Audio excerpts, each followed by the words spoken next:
نحمده ونصلي ونسلم على رسوله الكريم والحمد لله رب العالمين. اما بعد فاعوذ بالله من الشيطان الرجيم. بسم الله الرحمن الرحيم.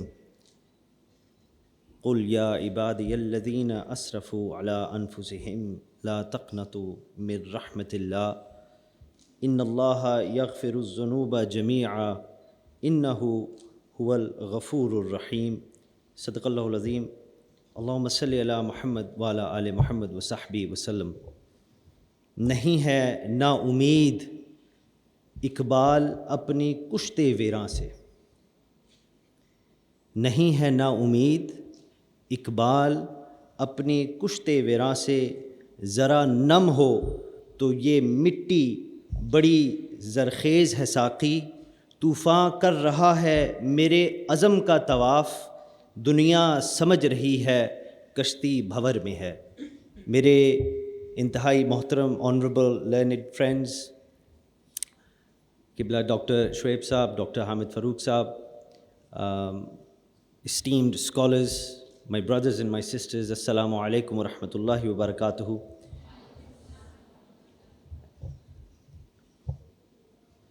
مجھے آج جس موضوع پہ گفتگو کرنے کا کہا گیا ہے وہ یہ ہے کہ نوجوانوں میں بڑھتی مایوسی اور اس کا حل.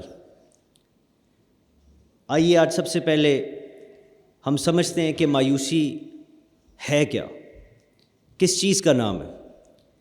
مایوسی از اے فیلنگ آف ڈسپیئر. مایوسی ایک ایسی زندگی ہے جس میں امید کی کرن نہیں ہوتی. ایک ایسا مائنڈ سیٹ ہے جس کے اندر بندہ یہ سوچتا ہے کہ there is no light at the end of the tunnel.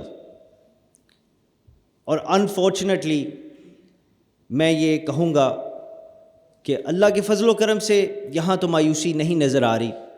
میرا چونکہ ادھر ٹائم اتنا نہیں گزرا، مگر میں باہر دنیا میں بھی پھرا ہوں، میں باہر بھی رہتا ہوں. میرا خود اسی طرح کے اچھے انسٹیٹیوٹس میں بہت وقت گزرا ہے پڑھنے کے حوالے سے. And I been to some of the best universities in the world. مایوسی ہے اور ہمارا نوجوان مایوسی کا شکار ہو چکا ہے. اور اس کی وجہ یہ ہے کہ ہمارے نوجوان، ہر نوجوان کو نہیں، ہمارے کئی ایسے نوجوان ہیں جن کی زندگی میں کوئی مقصد نہیں ہے، کوئی معنی نہیں ہے، کوئی مطلب نہیں ہے. ہم ایک ایسے ایجوکیشن سسٹم میں اپنے نوجوان کو بھیجتے ہیں جس میں سے میں بھی گزرا ہوں، آپ بھی گزر رہے ہیں، اور ہر ایک کے ساتھ ایسا نہیں ہوتا. مگر ہمارے کئی ایسے بھائی اور بہنیں ہیں جو ایسے ایجوکیشن سسٹم میں سے گزرتے ہیں جس کے اندر ان کو اپنی زندگی کا مطلب نہیں ملتا، اپنی زندگی کا مقصد، ڈائریکشن، معنی نہیں ملتا.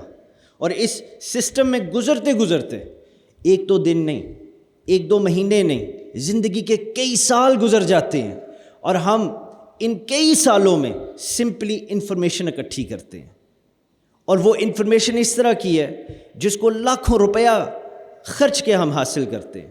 اور اس انفارمیشن کو لے کے جب ہم باہر دنیا میں جاتے ہیں تو وہ انفارمیشن ہماری روزی کا سبب نہیں بنتی. ہماری پریکٹیکل لائف میں وہ انفارمیشن ہمارے کام نہیں آتی. اور سب سے جو بدقسمتی کی بات ہے، یہ انفارمیشن ہر ایک کے لیے نہیں، مگر کئی ایسے نوجوان ہیں، یہ انفارمیشن جو سالوں سال کی محنت کے بعد ملتی ہے، پیسے لگا کر ملتی ہے، باپ مزدوریاں کرتے ہیں، مائیں زیور بیچ کے اپنے بچوں کو خدا کی قسم پڑھاتے ہیں، اس میں کوئی شک نہیں. یہ سب قربانیاں دینے کے بعد وہ انفارمیشن اس نوجوان کو زندگی کا مطلب نہیں بتاتی. وہ انفارمیشن اس نوجوان کو زندگی کی ڈائریکشن، مقصد، اس کا معنی نہیں بتاتی. اور اس کے ساتھ ساتھ اور کیا مسئلہ ہے وہ بھی آپ کو بتا دوں تاکہ ان کو ہم سمجھ سکیں.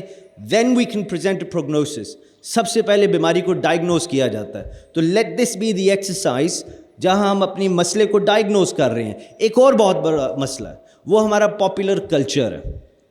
ہمیں اپنے ارد گرد دیکھنا چاہیے. ہمارا پاپ کلچر اس طرح کا ہے جس کے اندر ہمارا یوتھ ہیویلی انوالوڈ ہے، چاہے وہ سوشل میڈیا ہو، چاہے وہ ایڈورٹائزمنٹ کی کوئی کیمپین ہو، چاہے وہ ڈرامہ سیریل ہو، چاہے وہ کوئی بھی چیز ہو، ہمارے ایگزیبیشنز ہوں، ہمارے ایونٹس ہوں. تو اس کے اندر ہمارا نوجوان بالکل، اس میں کوئی شک نہیں، ہمارا نوجوان بالکل اس میں بڑی حد تک انوالوڈ ہے، شامل ہے. مگر یہ جو پاپ کلچر ہے اس کے اندر کون سی ڈائریکشن نوجوان کو مل رہی ہے؟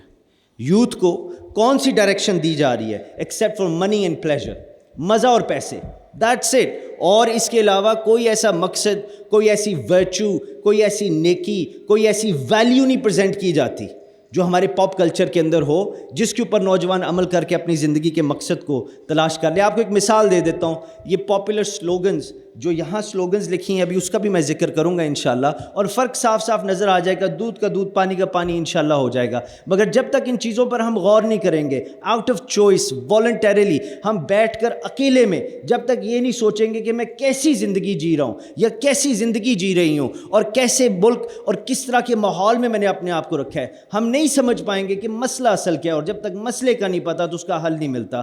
ہماری سلوگنز آپ دیکھ لیجئے، ہماری کوکا کولا، ہماری پیپسی، ویسے برانڈز کے نام نہیں لینے چاہیے مگر چلیں یہ جو بڑے بڑے برانڈز ہیں ان کے آپ سلوگن دیکھ لیں. they reflect the times we live in. یہ ہمارے ماحول کو ریفلیکٹ کر رہے ہیں، کس طرح کی انوائرمنٹ ہے. یہ سلوگنز کیا ہیں؟ یہ سلوگنز یہ ہیں جس طرح ایک بہت بڑا برانڈ ہے وہ کہتا ہے جسٹ ڈو اٹ، کر دو جو کرنا ہے. یہ سلوگنز کیا ہے؟ وہ کہتے ہیں quench your thirst، اپنی پیاس بجھاؤ. یہ سلوگنز کیا ہیں؟ وہ کہتے ہیں live your life، اپنی زندگی جیو. مگر میں یہ پوچھتا ہوں، سوائے فزیکل گریٹیفیکیشن کے، سوائے انسانی شہوات کو سیٹسفائی کرنے کے علاوہ یہ سلوگن ہمیں کیا ویلیو دے رہی ہے؟ جو کرنا ہے کرو، جہاں کرنا ہے کرو، جب مرضی کرتا ہے کرو، کسی کا نہ سوچو، اپنی پیاس بس میں. یہ ویلیو دے رہی ہے یا اس سے کوئی بڑی ویلیو دے رہی ہے؟ مجھے اس کے اندر فزیکل گریٹیفیکیشن کے علاوہ یہ just do it, live your life, feed your thirst, I see no other value that is being presented to our youth. So I can understand کہ ہمارا یوتھ کیوں مایوس ہو رہا ہے، کیونکہ اس کو خوراک ایسی جا رہی ہے جس کے اندر کوئی نیوٹریشن نہیں ہے، کوئی نیوٹریشن نہیں ہے. اور ہمارا کلچر ان چیزوں کو انکریج کرتا ہے. ہمارا کلچر، یہ آئی فون، سیمسنگ، یہ ساری چیزیں ان چیزوں کو انکریج کرتے ہیں. یہ لے لو زندگی بدل جائے گی، یہ پیسہ خرچ دو زندگی بدل. ہر حوالے سے ہمیں ایک ریٹ ریس کے اندر ڈالا جا رہا ہے. اور یس، قوتیں ہیں جو ہمیں اس سائڈ پہ پش کر رہی ہیں، مگر وہ بھی تو ایک قوت ہے نا جس نے کل کائنات کی تخلیق فرمائی ہے. اس کی طرف ہمارا کیوں نہیں دھیان جاتا؟ اس کی وجہ یہ ہے کہ ہم نے اپنے آپ کو ایک ایسی ایٹماسفیئر میں رکھا ہوا ہے جس کے اندر مائنڈ لیس مٹیریل کنزیومرزم، جو سوائے مایوسی کے اور کچھ نہیں دے سکتا. امیر ترین لوگ، میری ایک ملاقات ہوئی جی ملیشیا کے ایک بہت بڑے بزنس مین ہیں ڈاکٹر صاحب، اینڈ یہ آج سے تقریباً 4.5-5 سال پہلے کی بات ہے. آئی واز ان انگلینڈ اور he was worth at that time, ان کی ورتھ تھی تقریباً $600 ملین. اور وہ ہمارے گھر آئے، ملاقات ہوئی تو وہ بیٹھے اور بڑی سادی سی طبیعت، میری پہلی ملاقات تھی ان سے. تو میں نے ویسے ان سے پوچھا، میں نے کہا جی آپ اپنا کوئی راز مجھے بتائیں. تو بڑی انہوں نے شفقت فرمائی. انہوں نے کہا کہ جی میرا راز یہ ہے کہ میں جب بھی کام کے بعد گھر آتا ہوں تو میرا جو وہ ملک کا جو لباس ہے، ہمارے تو پنجاب میں دھوتی کرتا اس طرح، ان کا بھی اسی ٹائپ کا ہے. تو کہتے جی وہ پہن کر دال اور چاول زمین پر بیٹھ کر ہاتھ سے کھاتا ہوں. میں نے کہا اس کی کیا وجہ ہے؟ کہتے ہیں تاکہ میں اپنی اوقات نہ بھولوں، میں اپنی اوقات کو یاد رکھوں. یہ ویلیوز ہیں. ہیوملٹی. مولا علی کرم اللہ وجہ الکریم سے کسی نے پوچھا کہ حضور آپ اوپر بیٹھا کیجئے، آپ نیچے کیوں بیٹھتے ہیں؟ کرسی، تخت، تاج یہ آپ کے لیے ہیں، آپ اوپر بیٹھیں. آپ نے فرمایا نہیں، میں نیچے ہی ٹھیک ہوں. انہوں نے پوچھا سرکار اس میں کیا خدمت ہے؟ تو آپ نے فرمایا کیونکہ نیچے بیٹھا بندہ کبھی نیچے نہیں گرا. ہماری جتنی یہ کیمپینز ہیں، ہمارا کلچر، ہمارا یہ جو ماحول ہے، یہ ویلیوز پروموٹ کر رہے ہیں؟ نہیں. میں نے کبھی کسی کوکا کولا کی بوتل کے اوپر یہ نہیں دیکھا. میں نے کبھی کسی بڑے برانڈ، یہ بڑے بڑے فلیکسیں اور بل بورڈز لگے ہوتے، میں نے یہ سلوگنز نہیں دیکھی جن کے اندر یہ ویلیوز پروموٹ کی جائیں. مگر ہمارے ماحول کے اندر یہ بھری ہوئی ہیں. جدھر آپ نگاہ اٹھا کے دیکھیں یہ چیزیں لکھی ہوئی ہیں. ہمارے بہنیں جو حجاب پہنتی ہیں ماشاءاللہ، ان کے اوپر سیکھے اور اس طرح کے برانڈز چھپے ہوتے ہیں. ان کی کبھی آپ ویلیوز پڑھیں تو آپ پریشان ہو جائیں گے کہ ان کی ویلیوز کیا ہیں، جو ٹوٹلی ہمارے بھائی بڑے بڑے جناب پیچھے گوچی کے سائنز ہیں، وساچی کے سائنز ہیں، اور جناب بڑے بڑے یہ برانڈز، یہ مہریں لگوائی. ہمارے آئی فونز، ہماری سیمسنگ، بڑی بڑی مہریں لگا کے ہر بندے نے ہاتھ میں فون پکڑا ہوتا ہے کہ میرے چہرے مجھے نہ دیکھو، بس میرے فون کو دیکھو. یہ دس ڈیفائنز می. تو ایپل کی کیا ویلیو ہے؟ ایپل کی کیا ان کے مقصد، ان کی ڈائریکشن کیا ہے؟ Just money. تو اگر آپ اس کو سبسکرائب کر رہے ہیں then you are subscribing to money. اور منی جو ہے پیسہ it's a means to an end, it's not an end in itself. اور یہی چیزیں جو ہمیں اور آپ کو کھوکھلا کر دیتی ہیں. دس از واٹ لیڈس ٹورڈز ایمٹینس. یہی چیزیں جو مایوسی کاز کرتی ہیں, and this leads towards depression. اب یہ ڈپریشن کے حوالے سے میں آپ کے چند منٹ ضرور لوں گا, and I want to present you. مجھے نہیں پتا ماشاء اللہ کون کون سی مثلاً ڈپارٹمنٹ سے آپ یا کون کون سے سبجیکٹ آپ پڑھ رہے ہیں, مگر میں کچھ اسٹیٹسٹکس آپ کے سامنے رکھنا چاہتا ہوں, کیونکہ میں ذاتی طور پہ I am very passionate about this subject mental health disorder کے حوالے سے. اور میری کوشش یہ ہوتی ہے کہ جہاں کہیں آپ جیسے اچھے بھائی اور بہنیں مل جائیں, میں ان کو یہ پیغام ضرور پہنچاؤں. Considerable amount of Pakistani youth, Pakistani people is depressed. مایوسی صرف ایک سٹارٹ ہے, اس کا جب سفر آگے بڑھتا ہے اٹ لیڈس ٹو ڈپریشن. اب ڈپریشن کی دو قسمیں ہیں, میں اس میں نہیں جاؤں گا, مگر میں آپ کو مشورہ دوں گا کہ شیخ البلخی کی 9th سینچری کی ان کی کتاب ہے سسٹننس آف دا سول, اس کے اندر انہوں نے وہ باتیں بیان کی ہیں جو 19ویں صدی میں آ کے سگمنڈ فروئڈ جیسے بندے بات کر رہے ہیں, اور کارل یونگ جیسے بندے بات, جو ماڈرن سائیکالوجی کے فاؤنڈنگ فادرز ہیں. 9ویں صدی میں شیخ بلخی نے کہا کہ بھئی دو طرح کے ڈپریشن ہے, ایک ری ایکٹیو ڈپریشن اور ایک کلینکل ڈپریشن ہے. ری ایکٹیو ڈپریشن آپ کے ماحول کی وجہ سے ہوتا ہے, اور کلینکل ڈپریشن آپ کی باڈی کی امبیلنس کی وجہ سے ہوتا ہے. زیادہ تر بندہ جو, اب میں آپ کو فگرز دینے لگا ہوں, کنسیڈریبل اماؤنٹ آف پیپل جو مایوس ہوتے ہیں وہ ڈپریشن میں چلے جاتے ہیں, اور جب وہ ڈپریشن زیادہ دیر رہتا ہے جو ان کی ماحول کی وجہ سے آتا ہے وہ کلینکل ڈپریشن ہو جاتا ہے. اور کلینکل ڈپریشن کے لیے صرف ایک ہی ٹریٹمنٹ ہوتی ہے, وہ میڈیکل ٹریٹمنٹ ہے, کیونکہ ان کا باڈی امبیلنس میں چلی جاتی ہے. پاکستان میں صرف یہ مسئلہ نہیں ہے, یہ دنیا بھر میں مسئلہ ہے, پوری دنیا میں ڈپریشن کا مسئلہ ہے. WHO, یہ کرونا کی وجہ سے اس کا بڑا نام سنا ہوگا, world health organization, in web sites پہ جا کے پڑھا کیجئے. یہ وہی لوگ ہیں, ہمیں یہ ٹی وی اسکرین پہ ان کے روپ میں دوسرے لوگ نظر آتے ہیں, ہم ان کو بڑا اچھا سمجھتے ہیں, جب یہ اصل میں اپنے بارے میں بتاتے ہیں کہ ہمارے ملکوں میں ہو کیا رہا ہے, تو ہمیں پریشان ہونا چاہیے. آپ سٹیٹس پڑھیں, اسٹیٹسٹکس پڑھیں, انہوں نے سرویز اور اسٹڈیز کی ہیں جس کا تصور ہی نہیں ہمارے ہاں. ہم بس اتنے میں ہی خوش ہیں کہ ہم ہیں, ہمیں نہیں پتا ہم کیا ہیں, ہمیں اپنی زندگی کی ڈائریکشن کا نہیں پتا. ہمیں اللہ کا نام لیتے ہوئے, تسبیح پکڑتے ہوئے, ٹوپی پہنتے ہوئے, شلوار قمیض پہنتے ہوئے, سروں کو ڈھانپتے ہوئے ہمیں شرم محسوس ہوتی ہے. کیوں؟ کیونکہ ہمارے ماحول میں ان چیزوں کو ڈسکریج کیا جاتا ہے. ہمارے ماحول میں مولانا, مولوی صاحب کو جو مذہبی بندہ ہے اس کو بیکورڈ سمجھا جاتا ہے. اس کی کیا وجہ ہے؟ کیونکہ ہم ان سلوگنز, ان برانڈز, اس کلچر کو سبسکرائب کیا ہوا ہے جو ان چیزوں کو ڈسکریج کرتا ہے. کیونکہ جو طاقت ان چیزوں میں ہے, خدا کی یاد میں ہے, اللہ کے بندوں میں ہے, وہ کائنات میں میرے اللہ نے کسی میں نہیں رکھی. اس لیے ہمیں یہ سوچنا چاہیے کہ یہ ہم کس چیز کو سبسکرائب کریں. یہ جتنے مغربی سویلائزیشن ہے, WHO کے اوپر اسٹیٹسٹکس لکھے ہیں جی, انہوں نے کہا ہے کہ دنیا میں 322 ملین بندہ, 4.4% آف دا گلوبل پاپولیشن کسی نہ کسی حوالے سے, wearing in terms of degree, مگر کسی نہ کسی حوالے سے ڈپریشن سے متاثر ہے. اور میں آپ سے آج ریکویسٹ کرتا ہوں, پلیز آج جب آپ یہاں سے جاتے ہیں, اور اس گفتگو کو ریکارڈ نہ کیجیے, اس کا کوئی فائدہ نہیں. آپ صرف یہ میرا پیغام اپنے پاس رکھیے, جا کے لک اپ ڈپریشن, سمجھیں یہ کیا چیز ہے. It's a very serious condition, اور آپ کو اپنے گھر میں, اپنے قریبیوں میں وہ سمٹمز نظر آئیں گے. اور میں انشاءاللہ آپ کو بتاؤں گا کہ how we can treat it as well. یہ پلیٹ فارمز اسی لیے ہوتے ہیں تاکہ ہم مسئلہ ہو اور مسئلے کو سمجھیں اور اس کا حل نکالیں. 322 ملین بندہ گلوبلی ڈپریس ہے کسی نہ کسی حوالے سے.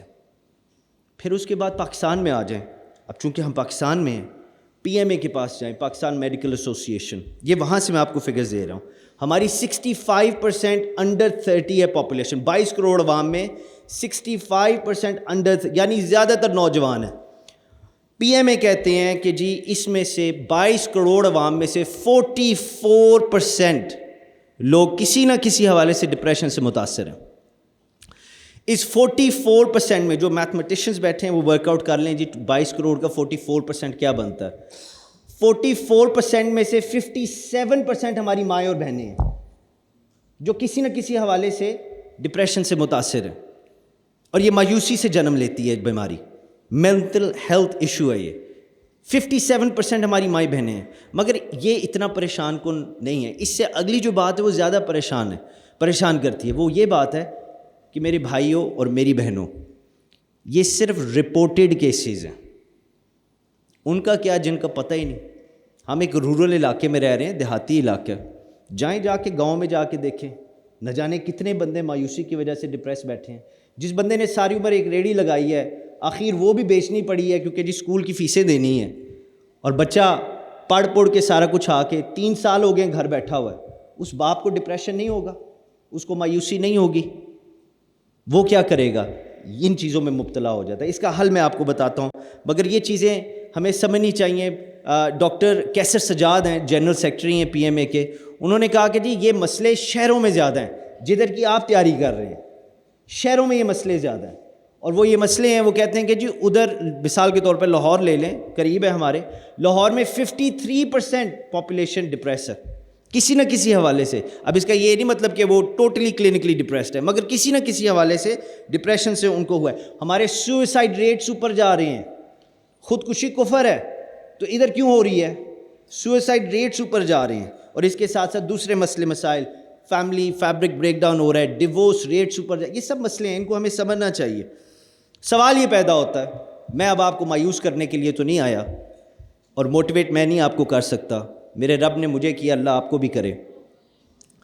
سوال یہ ہے کہ ہم اپنی زندگی کو کیسے بہتر کریں. How can our youth improve their life. یہ نوجوان اپنی زندگی کو کس طرح بہتر کر سکتے ہیں. اس کے لیے میں آپ کو ایک نسخہ بتا دوں. مائی بردرز اینڈ سسٹرز, اپنی زندگی میں معنی تلاش کریں, مقصد تلاش کریں, ڈائریکشن کو کھوجیں, ڈائریکشن تلاش کریں کہ کدھر جانا ہے. اور جب آپ اپنی زندگی کا معنی تلاش کریں گے, یا آپ میرے سے پوچھ لیں, اچھا جی آپ بتائیں بھائی صاحب, یہ تو باتیں آپ نے بڑی کر دیں, یہ بتائیں کہ کیا مطلب تلاش کروں, کیا معنی تلاش کروں, تو میں آپ کو ایک بات کہوں گا, آپ کو انشاءاللہ تعالیٰ یہ بات اچھی لگے گی کیونکہ ہم سب ایک ہیں. آپ کو میں یہ بات کہوں گا کہ اپنے ایمان کو تلاش کریں جو آپ کا خدا میں ہے. اور یہ ایک فیشنیبل سٹیٹمنٹ نہیں ہے آج کل کے دور میں, کیونکہ اس کو بڑا کنسرویٹیو اور بڑا بیکورڈ سمجھا جاتا ہے, مگر یہ حقیقت ہے. خدا میں اپنے ایمان کو تلاش کریں, اس کی طرف دیکھیں. اور ریسرچ یہ شو کرتی ہے, آپ گیلپ پولز پڑھ لیں, آپ امریکہ کے بہت بڑا بایولوجیکل میگزین ہے, میرا ذہن سے نام نکل گیا, آپ اگلے دن میں پڑھ رہا تھا, اس کو آپ پڑھ لیں. اس کے اندر یہ بات انہوں نے لکھی ہوئی ہے, ریسرچ ڈاکٹر صاحب ریسرچ کی گئی ہے کہ جن بندوں کے اندر کسی نہ کسی حوالے سے ایمان ہوتا ہے, in any super power, in any higher power ایمان ہوتا ہے, they are less likely to be depressed, کیونکہ ان کے اندر امید رہتی ہے. وہ اس زندگی, اس فانی چیزوں کو, اس ٹیمپریلٹی کو ٹرانسینڈ کرنے کی پاور رکھتے ہیں, ان کی زندگی کم افیکٹ ہوتی ہے. اب سوال پھر یہ بھی پیدا ہو جاتا ہے کہ بھئی یہ اس ایمان کو کیسے تلاش کریں. یہ تو آپ نے ساری بات کہہ دی, اگلی بھی بات بتائیں کیسے تلاش کروں بھائی اس ایمان کو. تو میں آپ کو قرآن کی طرف لے کے جانا چاہتا ہوں. آپ قرآن کو دیکھیے, قرآن کو پڑھیے, اس کا مطالعہ کیجیے. قرآن میں ہمیں ہماری زندگی کا مطلب ملے گا. قرآن میں ہمیں ہمارے رب نے جو تخلیق فرمایا اس کی وجوہات میرا رب بتائے گا. قرآن میرے اللہ کا کلام ہے, اور اللہ فرماتا ہے ذالک الکتاب لا ریب فیہ, میرا رب فرماتا ہے اس میں شک کی کوئی گنجائش نہیں. اور کم از کم آج اس وقت 12:20 پہ, آج کے دن ہم سب مسلمان کلمہ گو الحمدللہ اس بات پر 100% یقین رکھتے ہیں کہ میرے رب کے اس قرآن میں شک کی کوئی گنجائش نہیں.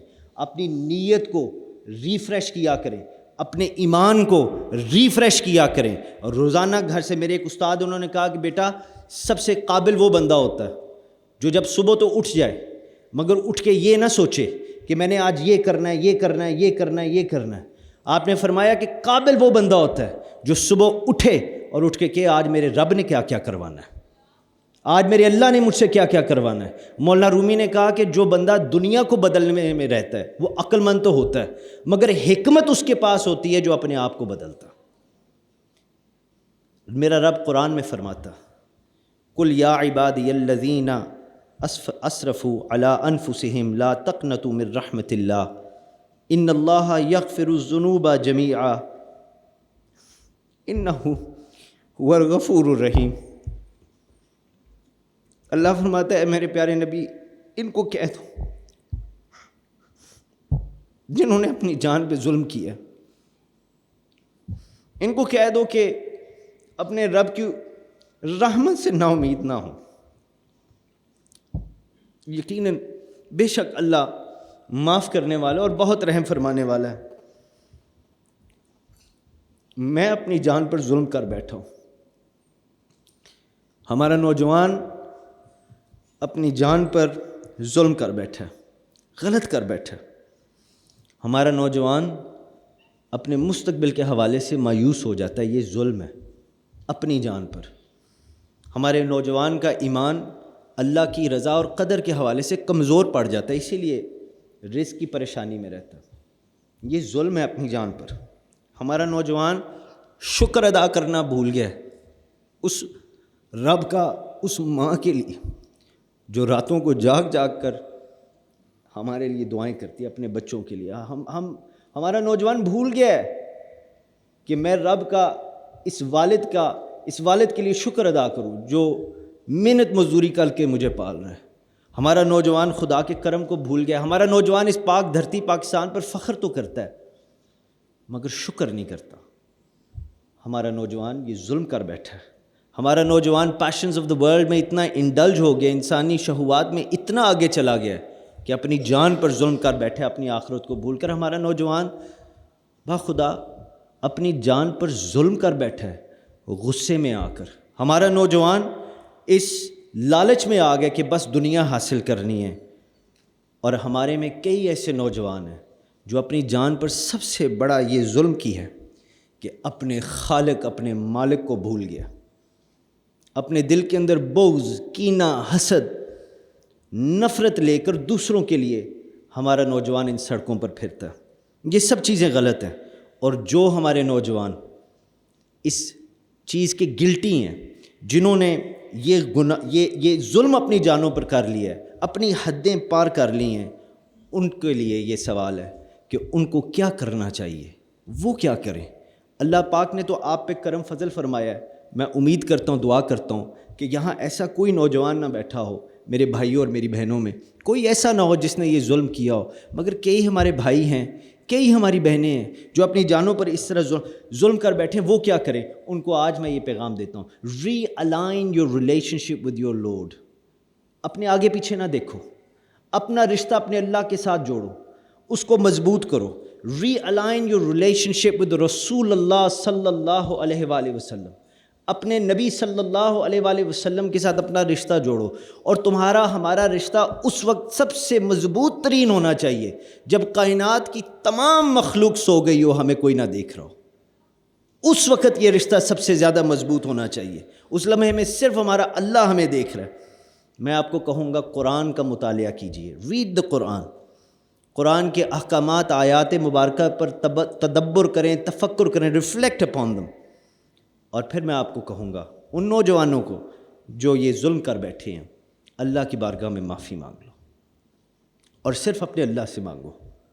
بندے کی نہ فکر کرو، بندہ بندے کو نہیں معاف کرتا جب تک خدا کی توفیق نہ ہو۔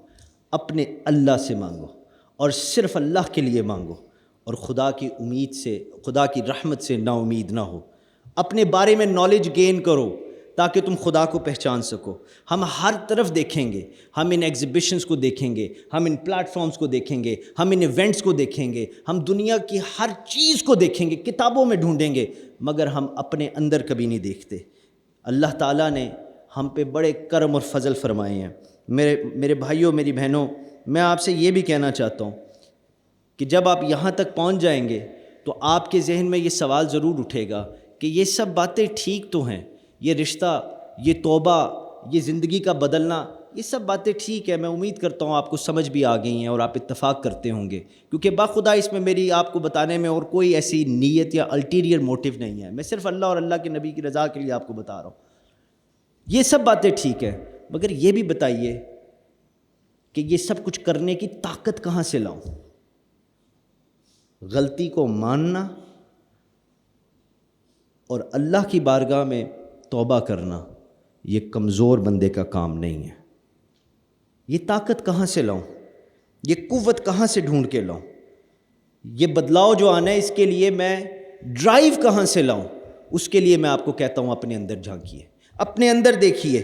اللہ سبحانہ و تعالیٰ نے ہمارے لیے سب کچھ، جتنی قوت جو بھی چاہیے ہمارے اندر رکھ دی۔ ایک بڑا پیارا واقعہ ہے، ایک جولر تھا، جوری تھا، اس کے پاس بڑا قیمتی ایک پتھر تھا جو رات کو چمکتا تھا۔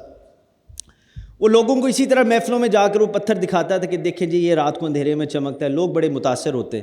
ایک ایسی محفل میں وہ دکھا رہا، اور پھر وہاں سے جب وہ نکلا تو ایک نوجوان اٹھا اس کے پیچھے پیچھے، اس نے جا کے کہا کہ بھائی صاحب بڑی بات ہے، یہ پتھر آپ کا بڑا اچھا مجھے لگا ہے، آپ جا کہاں رہے ہیں؟ اس نے کہا یار میں اپنے شہر اپنے گھر واپس جا رہا ہوں۔ اس نے کہا اچھا میں بھی اسی طرف جا رہا ہوں، آپ کے ساتھ چلتا ہوں۔ اب وہ جوری تھا، چلاک تھا، دنیا دار بندہ، وہ سمجھ گیا کہ اس کو میرے ساتھ جانے میں دلچسپی نہیں، میرے پتھر میں دلچسپی ہے، اور شاید یہ چور ہے اور یہ شاید میرا پتھر چرانے کی کوشش کرے، تو محتاط ہو گیا۔ اس نے کہا چلو ٹھیک ہے آ جاؤ، مگر جوری جو تھا محتاط ہو گیا۔ ایک جگہ پہ پہنچا، شام ہو گئی، رات کو وہاں قیام کرنا تھا۔ جوری نے موقع پا کر پتھر اپنی جیب سے نکال کر اس چور کی جیب میں رکھ دیا، خود وہ سو گیا۔ رات کو وہ چور اٹھا، اس نے دیکھا وہ جوری سویا ہوا ہے، اس نے جناب اس کے کپڑے ٹٹولنے شروع کیے، اس کے بسترے میں دیکھا، اس نے آگے بھی ہر جگہ پہ اس کے سامان میں اس پتھر کو تلاش کیا، اس بندے کو وہ پتھر نہ ملا۔ وہ ڈھونڈتا ڈھونڈتا ساری رات گزر گئی، آخر وہ اپنا سر پکڑ کے بیٹھ گیا۔ اس نے کہا کہ یار یہ تو میرا بھی استاد نکلا ہے، میں صبح اٹھ کر اس کو بتا دوں گا کہ میں چور ہوں، تیرا پتھر چوری کرنا تھا، میں اسی ارادے سے تیرے ساتھ لگاؤں، مگر یار مجھے کم از کم یہ بتا دے کہ کون سی ایسی خفیہ جگہ ہے، کون سی ایسی جگہ ہے جہاں تو یہ پتھر کو چھپایا ہے، بس میں اتنا جاننا چاہتا ہوں۔ وہ پھر یہ سوچ کے سو گیا۔ ابھی صبح چور اٹھا نہیں تھا، جوری پہلے اٹھ گیا، اس نے جا کر اس کی جیب میں سے پتھر نکالا، اپنی جیب میں ڈال لیا۔ چور جو ہی اٹھا سیدھا جوری کے پاس جا کے کہنے لگا بھائی صاحب آپ تو میرے بھی استاد نکلے، میرے ماں باپ کی توبہ، آپ کو میں نے یہ اس طرح کیا، بہرحال میں آپ کو بتاتا ہوں میں تو چور ہوں، آپ کا یہ پتھر چوری کرنا تھا مگر یہ مجھے نہیں ملا، یہ بس بتا دے اس پتھر کو رکھا کدھر ہے، میں نے ساری چیزوں میں ڈھونڈا مجھے پتھر نہیں ملا۔ جوری مسکرانے لگا، وہ کہنے لگا کہ تو پوری کائنات کی ہر چیز میں اس پتھر کو تلاش کرتا، تجھے نہیں ملنا تھا۔ وہ چور حیران، اس سے کہا کہ یہ کیسی بات ہے، کون سی ایسی خفیہ جگہ سانو بھی دسو میں بھی اس کا استعمال کروں۔ اسے کہا نہیں، تو ہر جگہ ڈھونڈتا تجھے پتھر نہیں ملنا تھا، وہ اس لیے کیونکہ ایک ایسی جگہ ہے جہاں تیرا ساری زندگی دھیان نہیں جانا تھا، وہ تیری اپنی جیب ہے، تیرے اپنے اندر ہے، تو نے پتھر کو نہیں دیکھنا تھا۔ نہ مسجد وچ نہ مندر وچ، لب یار نو اپنے اندر وچ۔ میرے بھائیوں میری بہنوں، ایمان کی قوت، the strength of faith اپنے اندر تلاش کرو، توبہ کی قوت کو اپنے اندر تلاش کرو۔ میرے رب نے ہر خزانہ ہمارے اندر پہلے سے ہی رکھ دیا ہے۔ یہ انفیریورٹی کمپلیکسز ان کو جڑوں سے اکھاڑ کے پھینک دو، اللہ کے فضل و کرم سے ہمارے پاس سب کچھ ہے۔ یہ سانسیں ہیں، اور اس سانس کے اندر اگر خدا کی یاد آ جائے تو سب کچھ ہے۔ سلطان باہو رحمۃ اللہ تعالیٰ علیہ نے فرمایا نہ کر منت تو خواج خضر دی، تیرے اندر آب حیاتی ہو، مرن تھی مرے اگے باہو، جنا حق رمز پچاتی ہو۔ میرے بھائیوں میری بہنوں، گین سیلف نالج، اپنے اندر جھانکیے، اپنے آپ کو جانیے، اور انشاءاللہ وہاں سے جو قوت ملے گی، you'll find that strength within you۔ جب وہ قوت ملے گی، realign your relationship with your Lord، اپنا رشتہ، اپنا تعلق اللہ کے ساتھ مضبوط کریں، مت شرمایا کریں، مت گھبرایا کریں۔ یہ دنیا ادھر کی ادھر دھری رہ جانی ہے۔ انسان جب اس دنیا سے جاتا ہے، میں بڑے جنازوں میں بھی گیا ہوں، اور میں نے غسل میں بھی حصہ لیا، میں آپ کو بتا دوں کوئی بندہ یہاں سے کچھ لے کے نہیں جاتا، بس ایک کفن ہے، اور اس میں کبھی میں نے کوئی جیب نہیں دیکھی، سب کچھ ادھر رہ جانا ہے۔ توبہ کیجئے، اپنا ریلیشن شپ اپنے اللہ کے ساتھ مضبوط کیجئے۔ آپ کی زندگی تب بدلے گی جب آپ کے اندر ایمان آ جائے گا، ایمان آ جائے گا، اور اس ایمان میں خدا کی رحمت، اس ایمان کے صدقے خدا کی رحمت سے نا امید نہ ہوئیں۔ یہی ایک چیز ہے جو ہماری اور آپ کی زندگی بدل سکتی ہے۔ اور میں آپ کو یہ بھی بتا دوں کہ دا بیسٹ ان کریشن، مخلوق کے اندر بہترین لوگوں کی زندگی اللہ تعالیٰ نے اس ایمان کے صدقے بدلی، اس امید کے صدقے بدلی جو انہوں نے اللہ کی رحمت میں رکھی۔ اگر ان میں سے چند کا میں ذکر کر دوں تو میری بات مکمل ہو جاتی ہے۔ حضرت ہاجرہ سلام اللہ علیہا صفا مروہ کے درمیان دوڑتی رہی، مگر خدا کی رحمت سے نا امید نہ ہوئی۔ میرے رب نے ان کو زمزم عطا فرمایا جو تا قیامت تک پیاسوں کی پیاس کو بجھاتا رہے گا، سیراب کرتا رہے گا۔ حضرت ابراہیم علیہ السلام کو جلتی بھڑکتی آگ سے اس امید نے بچایا جو ان کی اللہ کی رحمت میں تھی۔ حضرت یوسف علیہ السلام کو کنویں میں ڈوبنے سے اس ایمان نے بچایا، اس امید نے بچایا جو ان کی رب کی رحمت میں تھی۔ حضرت یونس علیہ السلام کو مچھلی کے پیٹ میں زندہ رکھنے والی وہ امید تھی، وہ ایمان تھا جو خدا کی رحمت میں تھی۔ Reflect on the words of the Quran, Quran کا مطالعہ کیجئے۔ ہم نے قرآن کو یہاں تو رکھا ہے، یہاں نہیں رکھا، یہاں رکھ لیا ہے سروں۔ یہ بھی اچھی بات ہے، بری بات نہیں ہے کہ قرآن کا احترام، قرآن کو دیکھنا عبادت، قرآن کے زیارت کرنا عبادت، مگر قرآن کا میرے بھائی مطالعہ کرو، مطالعہ کرو، آپ کی زندگی بدل جائے گی۔ قرآن ایک واحد نسخہ ہے جس سے خدا کی قربت کا راستہ ملتا ہے۔ قرآن کے اندر ہر وہ فارمولا موجود ہے جس سے بندے کو پروکسیمٹی واللہ سبحانہ و تعالیٰ ملتی ہے، اور اللہ سبحانہ و تعالیٰ کی یہ پروکسیمٹی، رب کی یہ رحمت، اگر اس کی صورت دیکھنی ہے، آپ نے دیکھنا ہے جی ٹھیک ہے جی اس کا افیکٹ کیا ہوتا ہے، فزیکلی کر کے بتائیں، امیجنیشن کو یوز کر کے بتائیں، تو میں آپ کو ایک فرید الدین عطار رحمۃ اللہ تعالیٰ علیہ کی کتاب ہے، اگر آپ کو موقع ملے تو ضرور مطالعہ کیجئے، یقین کریں آپ کا ایمان تازہ ہو جائے گا۔ تذکرۃ الاولیاء بہت مشہور کتاب ہے، اس کے اندر انہوں نے ذکر کیا ہے حضرت فضیل بن عیاض کا، اور میں نے جب پہلی دفعہ یہ واقعہ پڑھا، میں عموماً اپنی پرسنل بات شیئر نہیں کرتا مگر خاص طور پہ پبلک پلیٹ فارمز پہ، مگر اللہ آپ کو خوش رکھے، شاید آپ کا ذوق ہے کہ میرا دل کر رہا ہے میں آپ کو یہ بات، میں نے جب پہلی دفعہ فضیل بن عیاض کا یہ واقعہ پڑھا تو اگر ایک لمحہ آپ کہیں نا جب میری زندگی بدلی تو اس واقعے سے بدلی تھی۔ اگر میں if I trace it back تو میری زندگی، میرے دل کی کایا اس وقت پلٹی، اور یہ واقعہ میں آپ سے شیئر کرنا چاہتا ہوں، غور سے سنیے گا۔ فضیل بن عیاض جو تھے کوئی اچھے انسان نہیں تھے اپنی پچھلی زندگی میں، اپنی جوانی میں نامور ڈاکو، a bandit, a robber، جس کا کام ہی یہ تھا کہ لوگوں کو لوٹنا، اور زبردست قسم کا لوٹتے تھے، دنیا ان کے نام سے ڈرتی تھی۔ ایک دن لوٹنے کے لیے رات کو قافلے کی طرف گئے، تو جب اس کے پاس گئے تو وہاں ایک نوجوان بیٹھا قرآن کی تلاوت کر رہا تھا، اور یہ آیات مبارکہ کی تلاوت کر رہا تھا، قُلْ يَا عِبَادِيَ الَّذِينَ أَسْرَفُوا عَلَىٰ أَنفُسِهِمْ لَا تَقْنَطُوا مِن رَحْمَةِ اللَّهِ إِنَّ اللَّهَ يَغْفِرُ الذُّنُوبَ جَمِيعًا إِنَّهُ هُوَ الْغَفُورُ الرَّحِيمُ۔ آپ فرما دیجئے اے میرے وہ بندو جنہوں نے اپنی جانوں پر زیادتی کر لی، یہ آیات مبارکہ اس وقت انہوں نے جب ان کو سنا، اللہ تعالیٰ فرماتا ہے تم اللہ کی رحمت سے مایوس نہ ہو، بے شک اللہ سارے گناہ معاف کر دینے والا ہے، رحمت فرمانے والا ہے۔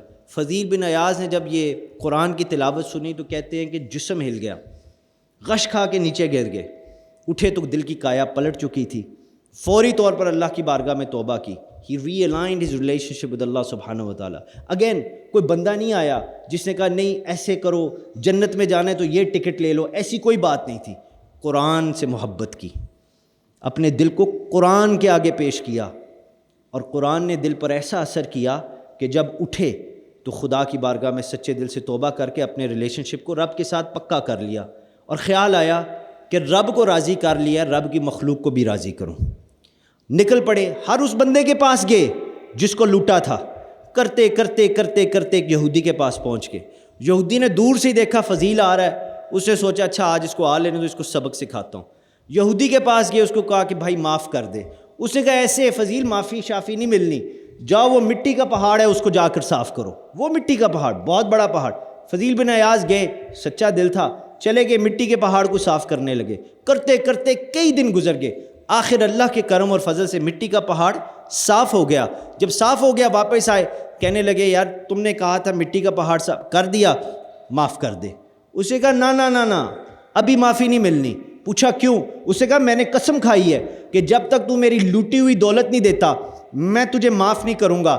فضیل بن عیاض پریشان ہو گئے، اس نے جب پریشانی دیکھی تو کہا اچھا تو پریشان نہ ہو، تو اس طرح کر میرے کمرے میں جا، بچھی چٹائی ہے اس کے نیچے سونے کے دینار پڑے ہیں، وہ اٹھا کے لے آ، تو اٹھا کے لائے گا، میری لٹی ہوئی جو دولت ہے، وہ جو قسم میں نے کھائی، وہ تیرے ہاتھ سے میں دولت پکڑوں گا، میری قسم پوری ہو جائے گی، تیرا کام کر دوں گا، تجھے میں معاف کر دوں گا۔ فضیل بن عیاض نے کہا ٹھیک ہے، اٹھ کے چلے گئے، جا کر چٹائی کے نیچے ہاتھ ڈالا، سونے کے دینار پڑے اٹھا کے لے آئے۔ جب لا کر مٹھی اس کے سامنے کی کھول کے، اس نے جب سونے کے دینار دیکھے تو گھبرا گیا، گھبراہٹ میں نیچے گرا۔ جب اوپر اٹھا کہا کہ مجھے کلمہ پڑھا دو۔ فضیل بن عیاض نے کلمہ پڑھوایا۔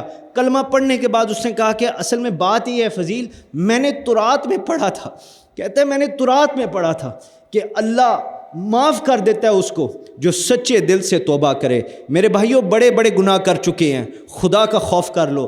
فضیل کو اس یہودی نے کہا کہ اب میں مسلمان اس لیے ہوا ہوں، میں نے تورات میں پڑھا تھا کہ جو سچے دل سے اللہ سے معافی مانگے وہ اللہ کی بارگاہ میں مقبول ہو جاتا ہے، میرا اللہ اس کو معاف کر دیتا ہے، اور وہ بندہ پھر جب مٹی کو ہاتھ ڈالے تو وہ مٹی سونا بن جاتی ہے۔ فضیل، میری چٹائی کے نیچے کوئی سونے کے دینار نہیں تھے، میری چٹائی کے نیچے مٹی پڑی تھی، تو نے اس مٹی کو ہاتھ ڈالا، وہ مٹی سونا بن گئی۔ تیرا رب بھی سچا، تیری توبہ بھی سچی، تو بھی سچا۔ میرے بھائیوں، زندگی میں یاد رکھیے گا، میری بہنوں زندگی میں یاد رکھیے گا، نہ جانے یہ زندگی میں مجھے دوبارہ سعادت نصیب ہوتی ہے یا نہیں، میں یہ پیغام آپ کے پاس چھوڑ کے جانا چاہتا ہوں، تاکہ اگر آپ کی زندگی اس قرآن کے پیغام جو میری زبان سے ادا ہو، آپ کی زندگی بدلتی ہے، آپ نیکی کی طرف آتے ہیں۔ فضیل بن عیاض پھر نیکی کے راستے پہ آ گئے، ہی وینٹ ٹورڈز ورچو، پیسے کی طرف نہیں گئے، پیسہ صرف استعمال کرنے کے لیے، ہی وینٹ ٹورڈز ورچو، عاجزی آ گئی، محبت آ گئی، اخلاق آ گیا، ورچو کی طرف گئے۔ تو اگر آپ ورچو کی طرف، نیکی کی طرف جائیں گے تو آپ کی نیکی میں رب میرا بھی حصہ رکھے گا۔ یہ یاد رکھیے گا بات۔ زندگی میں میرے سے یہ بڑے بیٹھے ہیں، آپ ان سے پوچھ لیجئے، ہر حوالے سے میرے بزرگ ہیں، یہ آپ کو بتائیں گے، آپ اپنے استادوں سے پوچھئے۔ زندگی میں دو طریقے ہیں زندگی کو دیکھنے کے۔ There's two ways to approach life, to look at life۔ ایک، اس کا کوئی مطلب نہیں، اس زندگی کا کوئی مطلب نہیں، اس دنیا کو، اس زمین کو، اس آسمان کو، اس جان کو، اس چرند پرند کو بنانے والا کوئی نہیں ہے، بس کچھ دن ہیں گزارنے ہیں، فوت ہو جائیں گے، قبر میں جائیں گے، کیڑے مکوڑے جسم کو کھا لیں گے، دیٹس اٹ۔ کوئی خدا نہیں ہے، کوئی مقصد نہیں ہے۔ یہ ایک طریقہ ہے زندگی کو گزارنے کا، دیکھنے کا، اور اس کے اندر بندہ یہ سوچتا ہے کہ اس میں کوئی مقصد ہے ہی نہیں اس وجود کا، and it's all an accident. مگر دوسرا طریقہ اس زندگی کو ویو کرنے کا وہ یہ ہے کہ everything has a purpose. Allah سبحانہ و تعالیٰ نے ہر چیز کی تخلیق فرمائی ہے اور مقصد کے ساتھ تخلیق فرمائی ہے۔ ہر چیز کا مقصد ہے، سورج کا کوئی مقصد ہے، چاند کا کوئی مقصد ہے، اس زمین آسمان کے کوئی کام ہے، کوئی وجوہات ہیں۔ میری اور آپ کی زندگی کی تخلیق کا بھی کوئی مقصد ہے، میری اور آپ کی زندگی کی سانسوں کا کوئی معنی ہے، ویلیو ہے، یہ اللہ نے ہمارے اندر رکھی ہے۔ اگر آپ اس چیز کو سبسکرائب کریں گے تو آپ اپنا فیصلہ کر لیں گے۔ میں اپنا فیصلہ کر چکا ہوں، آپ اپنا فیصلہ کریں گے، اور آپ کی زندگی کا فیصلہ اگر کلمہ توحید انشاءاللہ تعالی ہے تو سنیے کلمہ کیا کہتا ہے۔ میرا رب کلمہ شہادت میں فرماتا ہے لا الہ الا اللہ محمد الرسول اللہ صلی اللہ علیہ وآلہ وسلم۔ رب فرماتا ہے نہیں ہے کوئی الہ سوائے اللہ کے، اور محمد رسول اللہ صلی اللہ علیہ وآلہ وسلم اللہ کے آخری نبی ہیں۔ میرے بھائیوں، میری بہنوں، ہم امت محمدیہ صلی اللہ علیہ وآلہ وسلم میں سے ہیں۔ اس کا فخر بھی ہے اور اس کا اللہ کی بارگاہ میں شکر بھی ہے۔ ہم اللہ اور اللہ کے نبی کو ماننے والوں میں سے ہیں۔ ہمارا نبی امام الانبیاء ہے، ہمارا نبی اول ہے، ہمارا نبی آخر ہے۔ ہم مصطفیٰ صلی اللہ علیہ وآلہ وسلم کے عاشق ہیں، اور جو رحمت للعالمین صلی اللہ علیہ وآلہ وسلم بنا کے بھیجے گئے، جن کے انگلی کا ایک اشارہ ہو تو ڈوبا ہوا سورج پلٹ کے آ جاتا ہے، جن کی انگلی کا ایک اشارہ ہو تو چاند کے 2 ٹکڑے ہو جاتے ہیں۔ میرے بھائیوں، یہ رسول اللہ صلی اللہ علیہ وآلہ وسلم کی ذات اقدس وہ ہے جس کے بارے میں قرآن میں رب نے اس طرح شان کو فرمایا کہ قرآن کے اندر جب اس آیت مبارکہ کا ذکر ہوتا ہے، رب فرماتا ہے وما ينطق عن الہوا، تو یہ کلام مصطفیٰ ہے، یہ قرآن میرے نبی کا ترانہ ہے۔ اس کو پڑھ کے تو دیکھو، قرآن جب یہ کہتا ہے نا روح الامین، تو یہ غلام مصطفیٰ کی بات ہے۔ قرآن جب یہ کہے ان کنتم تحبون اللہ فاتبعونی، تو یہ میرے نبی کا پیغام ہے۔ قرآن جب یہ کہے وللآخرۃ خیر لک من الاولی، تو یہ انجام مصطفیٰ ہے۔ قرآن جب یہ کہے فقان قاب قوسین او ادنی، تو یہ عروج عروج مصطفیٰ ہے. قرآن جب یہ کہے وَالنَّجْمِ اِذَا ہوا تو یہ نزول مصطفیٰ ہے. قرآن جب یہ کہے سبحان الذی اسریٰ بعبدہ تو یہ میرے نبی کا سفر ہے, یہ سفر مصطفیٰ ہے. قرآن جب یہ کہے وہ سراجم منیرا تو یہ حقیقت مصطفیٰ ہے. قرآن جب یہ کہے انک لعلی خلق عظیم تو یہ شرافت مصطفیٰ ہے.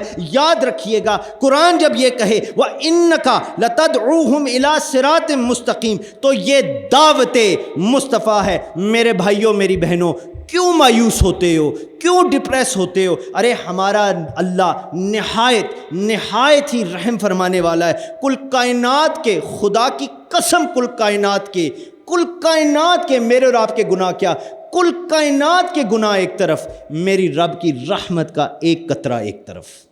یاد رکھیے گا, میری رب کی رحمت کا ایک قطرہ ایک طرف. اور ہم کیوں نا امید ہوں, ہم کیوں مایوس ہوں اپنے رب کی رحمت سے؟ کیونکہ اس کے سوا میرا تیرا اس کائنات میں کوئی نہیں, اس کے سوا ہمارا کوئی نہیں ہے. خدا کی قسم کوئی نہیں ہے. صرف اللہ سے مانگا کرو, کیونکہ اس رب نے اپنی تمام مخلوق کے لیے اپنے حبیب کو, اپنے محبوب صلی اللہ علیہ وآلہ وسلم کو رحمت للعالمین بنا کر بھیجا. نام احمد معتبر سوغات ہے. یا رسول اللہ آپ کی ہر بات کی کیا بات ہے. ارے جس کا ثانی دو جہاں میں نہ ملا وہ محمد مصطفیٰ کی ذات ہے. اور میرا پیغام علامہ اقبال کی زبانی یہاں ختم ہو جاتا ہے.